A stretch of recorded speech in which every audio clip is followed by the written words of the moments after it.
श्रीराम समर्थ श्रीराम. भाग 28. एक दिवस गोविंद स्वामी नरहरींना म्हणाले, तुम्ही कीर्तन छान करता असं ऐकलंय. पुढच्या मंगळवारी योगेश्वरीच्या मंदिरात तुम्ही कीर्तन करावं. आम्ही दोघही ऐकायला येऊ बरं. प्रत्यक्ष योगेश्वरी माताही आपलं कीर्तन ऐकतील. गोविंद स्वामी स्वतः कीर्तन ऐकायला येणार? नरहरींचं मन कातर झालं. आपल्याला जमेल का त्यांच्या समोर कीर्तन? त्यांच्या समोर गायला जमेल का? पण पुढच्या क्षणी त्यांचा आत्मविश्वास उफाळून आला. त्यांनी हात जोडून गोविंद स्वामींना म्हटलं, जशी स्वामींची आज्ञा. या कीर्तनासाठी गोविंद स्वामींनी गावातील अनेक शास्त्री पंडित आणि प्रतिष्ठित लोकांना मुद्दाम निमंत्रित केलं. त्यामुळे आलेल्या श्रोत्यांनी मंदिर भरून गेलं. नरहरी आत्मविश्वासानं कीर्तनाला उभे राहिले. नमन झालं. त्यांनी कीर्तनासाठी पुढील अभंग घेतला. चारुकेशी या संतांना अत्यंत प्रिय असलेल्या रागामध्ये त्यांनी हा अभंग अगदी रंगून गायला. ऐके गे नारदा आवडीचा ठाव, माझ्या चित्ता होय तोष जेणे. जेथे माझे भक्त प्रेमे नाम गाती, तेथे माझी वस्ती निरंतर. तैसे सुख नाही वैकुंठ भुवनी, वेद बंदी जने वाखाणता. शेष शय्येवरी लक्ष्मी शेजारी, कुसुमांच्या आसनावरी पहुडल्या. देव सुरवर सर्वही असता, तै त्या माझ्या चित्तातोष नाही. कृष्ण दयार्णव कीर्तना वाचुनी, गोविंदाचे मनी गोडी नाही. नरहरी सांगायला लागले, भगवान विष्णू नारदांना सांगतायत, नारदा नारदा मला माझे भक्त अतिशय आवडतात. जिथे प्रेमाने ते माझं नाम घेतात, तिथंच माझं निरंतर वास्तव्य असतं रे. वैकुंठात भाटांनी वेद म्हटले, माझी स्तुती स्तोत्रे गायली, तरी मला तेवढं सुख वाटत नाही. शेषशय्येवर शेजारी लक्ष्मीला घेऊन फुलांच्या ढिगामध्ये पहुडलो, तरी माझ्या चित्ताला तेवढं सुख नाही वाटत. पूर्वरंगात नरहरींनी भक्तीचं महात्म्य सांगितलं. दृष्टांत म्हणून रोजच्या जीवनातील अनेक प्रसंग सांगितले. लोकांच्या नकला करून, सुरेख अभिनय करून प्रत्येक प्रसंग त्यांनी श्रोत्यांसमोर उभा केला. त्यामुळे श्रोते प्रसन्नपणे हसून वारंवार दाद देत राहिले. उत्तर रंगामध्ये नरहरींनी रसाळ वाणीने अंबरीश राजाची कथा सांगितली. अनेक पद, साक्या, दिंड्या, श्लोक त्यांनी गाऊन दाखवले. पंचवीशीच्या आतलं वय, गोड गळा, रसाळ वाणी, आवेशयुक्त भाषण यामुळे श्रोते मंत्रमुग्ध होऊन गेले. चेहऱ्यावर डोळ्यामध्ये अनुरूप भाव असायचा. श्लोक, दिंड्या, साक्या यांना वेगवेगळ्या चाली लावलेल्या, लयीचे निरनिराळे प्रयोग, काही शब्दांवर नाजूक हरकती. एका रागामध्ये पद सुरू करून वेगवेगळ्या रागांच्या छटांमध्ये ते आळवायचे आणि अगदी सहजच रीतीने मूळ रागामध्ये परत यायचे. श्रोत्यांचे कान तृप्त होऊन गेले. कीर्तन संपल्यानंतर अनेक श्रोते गोविंद स्वामींच्या भोवती गोळा झाले आणि म्हणू लागले, असं कीर्तन खरोखरीच आजवर ऐकलं नव्हतं. गाणं ही तयारीच आहे. तात्विक सिद्धांताची बैठक तर अगदी तोलामोलाची आहे. दिंड्या, श्लोक, ओव्या मोठ्या प्रासादिक आणि अर्थपूर्ण होत्या बरं का. गोविंद स्वामी हसले, म्हणाले, हे श्लोक, दिंड्या, ओव्या आजच्या कीर्तनकारांनीच स्वतः रचलेल्या आहे. क्षणभर श्रोत्यांचा विश्वासच बसेना. आणि आणि ते पहिलं पद, आजच्या कीर्तनकारांनी जे पद म्हटलं ना, ते कोणत्या संत कवीचं बरं? त्या पदामध्ये कवीची नाममुद्रा नाही, त्यामुळे कळत नाही कोणी लिहिलंय ते सुंदर पद. काशीनाथ शास्त्रींनी विचारलं. गोविंद स्वामी म्हणाले, त्या पदात कवीची नाममुद्रा आहे. असं कसं? आम्ही ते लक्षपूर्वक ऐकत होतो ते पद. नाममुद्रा येईल म्हणून लक्षपूर्वक शेवटच्या ओळी ऐकल्या, पण लक्षात सुद्धा नाही आली ती नाममुद्रा. काशीनाथ शास्त्रींनी विस्मयाने विचारलं. गोविंद स्वामी म्हणाले, आजच्या कीर्तनकारांना ते पद पुन्हा म्हणायला सांगूया, म्हणजे ती नाममुद्रा लक्षात येईल. सद्गुरूंचं बोलवणं आलं. सद्गुरूंचं बोलवणं येताच नरहरी श्रोत्यांच्या गराड्यातून स्वतःला सोडवून ताबडतोब आले. त्यांनी सद्गुरूंच्या चरणांवर मस्तक ठेवलं. सद्गुरूंच्या डोळ्यातील भावच कीर्तन यशस्वी झाल्याची पावती देत होतं. गोविंद स्वामी म्हणाले, तुम्ही जे पद गायलत ना, ते पुन्हा एकदा या लोकांना ऐकायचंय. म्हणा बरं. नरहरींनी ते पद म्हणून दाखवलं. काशीनाथ शास्त्री म्हणाले, शेवटच्या ओळींमध्ये भगवान कृष्ण दयेचे सागर आहेत असा उल्लेख आहे. कृष्णाचं नाव आहे. कवीची नाममुद्रा कुठे? गोविंद स्वामी हसून म्हणाले, त्या कवीचं नाव कृष्ण दयार्णव आहे. आजपासून नरहरीचं नाव कृष्ण दयार्णव. हाक मारायला थोडं मोठं नाव आहे, पण म्हणून आपण सगळेच जण त्यांना दयार्णव स्वामी असं म्हणूया. मात्र पदांमध्ये त्यांनी कृष्ण दयार्णव हीच नाममुद्रा ठेवावी. दयार्णव स्वामींनी आपलं मस्तक सद्गुरूच्या चरणांवर ठेवलं. डोळ्यातील अश्रूंचा सद्गुरूंच्या चरणांवर अभिषेक झाला. सद्गुरूंच्या डोळ्यातून दयार्णव स्वामींवर कृपेचा वर्षाव होत होता.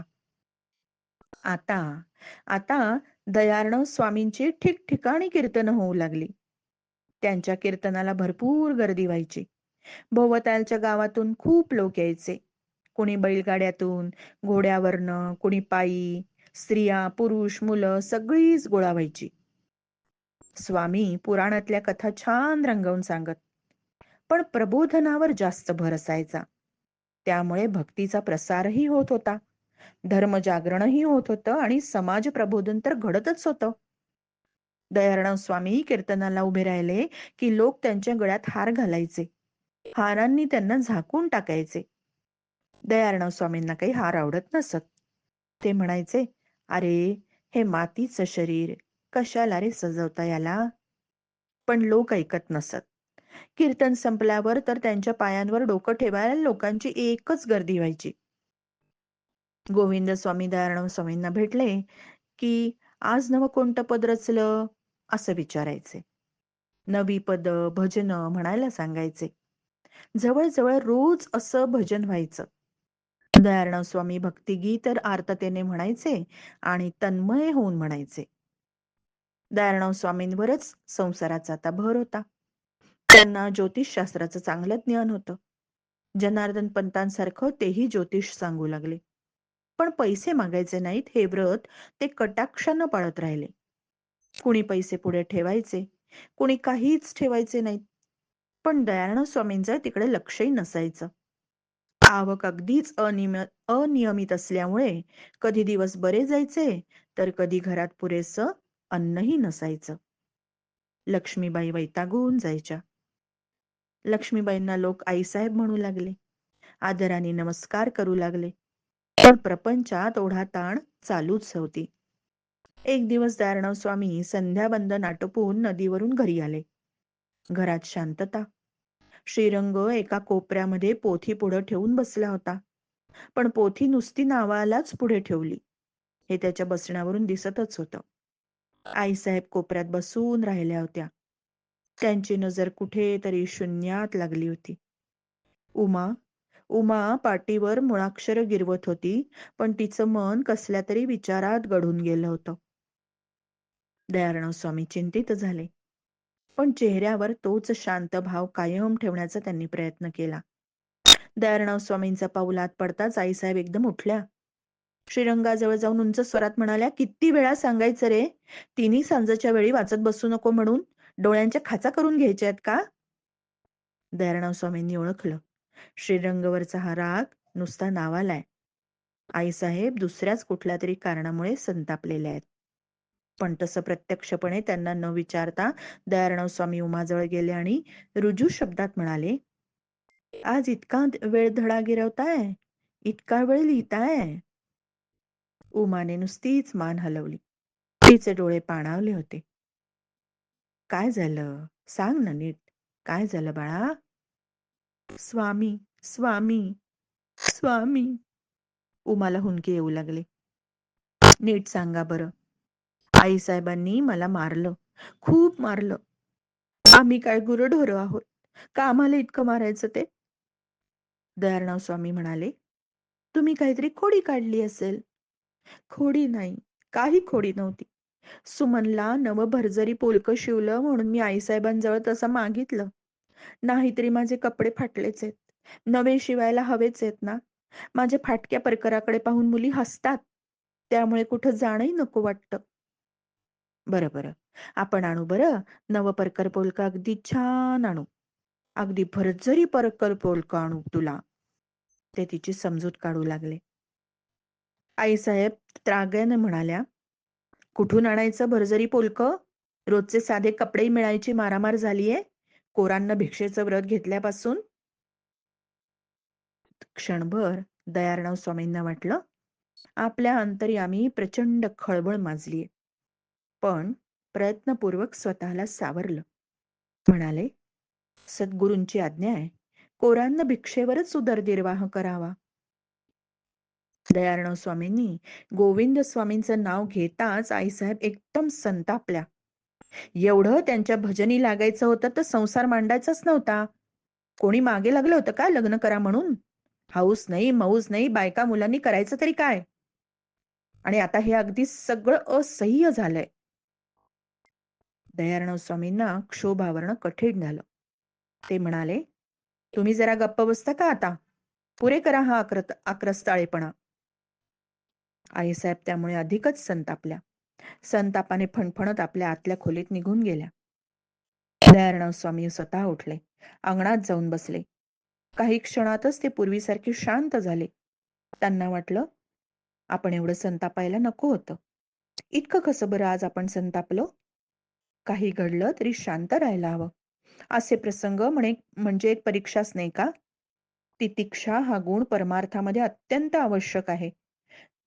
त्यांच्या मनात विचार आला, देवा, काय ही फजिती?